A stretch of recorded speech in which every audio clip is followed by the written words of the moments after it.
আসসালামু আলাইকুম। আশা করি সকলে ভালো আছেন। আপনারা জানেন যে বেশ কয়েকদিন হলো ঘন ঘন ভূমিকম্প অনুভূত হচ্ছে। আজকেও 1:35 সারা দেশে একযোগে ভূমিকম্প অনুভূত হয়েছে। গতকালও ভূমিকম্প হয়েছে এবং এই কয়েক সপ্তাহের মধ্যে মাঝে মাঝেই ভূমিকম্প হচ্ছে। কিছু ভূমিকম্প আছে যে আমরা বুঝতেই পারছি না, আবার কিছু ভূমিকম্প আমরা বুঝতে পারছি এবং খবরেও জানতে পারছি। এই যে ঘন ঘন ভূমিকম্প হচ্ছে, যে কোনো মুহূর্তে ভয়াবহ ধ্বংসের আগে ধরনের ছোট ছোট ভূমিকম্প হয়। এত ঘন ঘন ভূমিকম্প হওয়ার কারণে সারা দেশের মানুষ আতঙ্কে রয়েছে।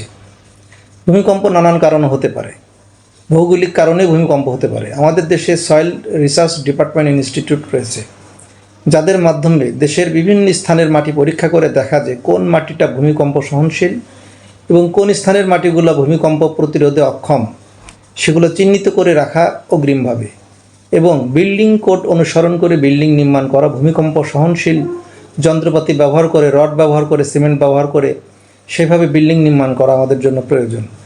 এছাড়া দেশের বিভিন্ন স্থানে পুরনো এবং রুগ্ন বিল্ডিং যেগুলো ভূমিকম্প সহ্য করতে পারবে না, সেগুলো আগে থেকেই চিহ্নিত করে রাখা এবং সেগুলো মার্কিং করে রাখা, এগুলো খুবই জরুরি হয়ে দাঁড়িয়েছে। কারণ যে কোনো মুহূর্তে বড় ধরনের ভূমিকম্প আসলে সেটা সহ্য করার মতো অবস্থা আমাদের দেশের নেই। আমাদের দেশে সেই সক্ষমতা নেই যে অতি দ্রুত ভূমিকম্প হয়ে গেলে সেটাকে সুরক্ষা করার ব্যবস্থা করা। আমাদের দেশের সেরকম কোনো সক্ষমতাও নেই। তাই ভূমিকম্প হওয়ার আগে, বড় ধরনের ভূমিকম্প হওয়ার আগে থেকে অগ্রিম প্রস্তুতি প্রয়োজন। ভূমিকম্প একটি প্রাকৃতিক বিষয়টা ইচ্ছা করলে আমরা রোধ করতে পারবো না।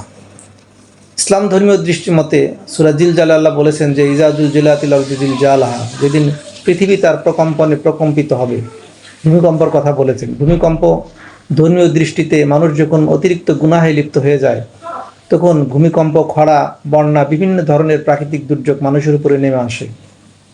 কারণ মানুষের আমলের কারণেই মানুষের উপরে ধরনের শাস্তি নিপতিত হয়। এজন্য আল্লাহর কাছে পানা চাইতে হবে। এছাড়া প্রাকৃতিকভাবে কোথাকার মাটি ঠিক সহনশীল আর কোথাকার মাটি ভূমিকম্প অসহনশীল, এগুলো চিহ্নিত করে অগ্রিম ব্যবস্থাপনা গ্রহণ করা যেতে পারে।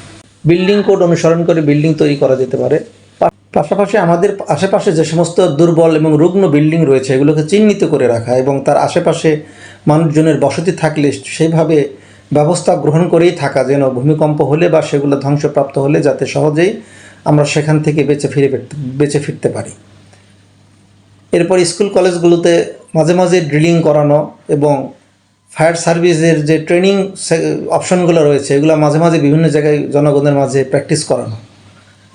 এরপরে যাদের বাড়িতে ভারী আলমারি, ভারী আসবাবপত্র রয়েছে, সেগুলো ওয়ালের সাথে সংলগ্ন করে রাখা, যাতে ভূমিকম্প হলে সহজে এগুলা পড়ে গিয়ে কেউ আহত না হয়। এরপরে ভূমিকম্প হলে বাড়িতে অবস্থানরত যারা থাকবেন তাদেরকে অবশ্যই শক্ত এবং ভারী টেবিলের নিচে আশ্রয় নিতে পারেন, অথবা ওয়ালের যেখানে পিলার রয়েছে সেই পিলারের কর্নারে আশ্রয় নিতে পারেন। কোনো অবস্থাতেই লিফট ব্যবহার করা যাবে না। সিঁড়ি বেয়ে দ্রুত নিচে নেমে এসে ফাঁকা স্থানে সমবেত হওয়া যেতে পারে।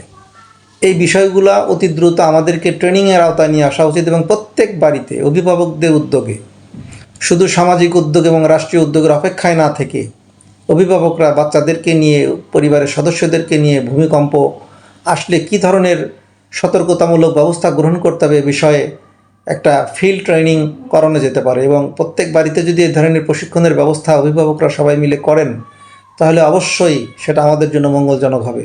সামাজিক উদ্যোগে এ ধরনের প্রশিক্ষণ এবং মসজিদের ইমাম সাহেবদের তাদের বয়ানের মাঝে ভূমিকম্প প্রতিরোধে কী ধরনের দোয়া এবং কী ধরনের আমল, মানুষের কী ধরনের আখলাক পরিবর্তনের প্রয়োজন, সে বিষয়গুলো বারবার বলা, এগুলো আমাদেরকে অবশ্যই মেনে চলতে হবে। কারণ ভূমিকম্প এমন একটি প্রাকৃতিক দুর্যোগ, সেখানে কারো হ্যাডম কোনো কাজে লাগবে না, সেখানে কারো আত্মম্ভরিতা, সেখানে কারো গর্ব, দর্ব, অহংকার, কোনো রাষ্ট্র, কোনো সরকার কেউ কিচ্ছু করতে পারবে না এই প্রাকৃতিক দুর্যোগে, একমাত্র আল্লাহ তাআলার সহযোগিতা, তার দয়া ছাড়া।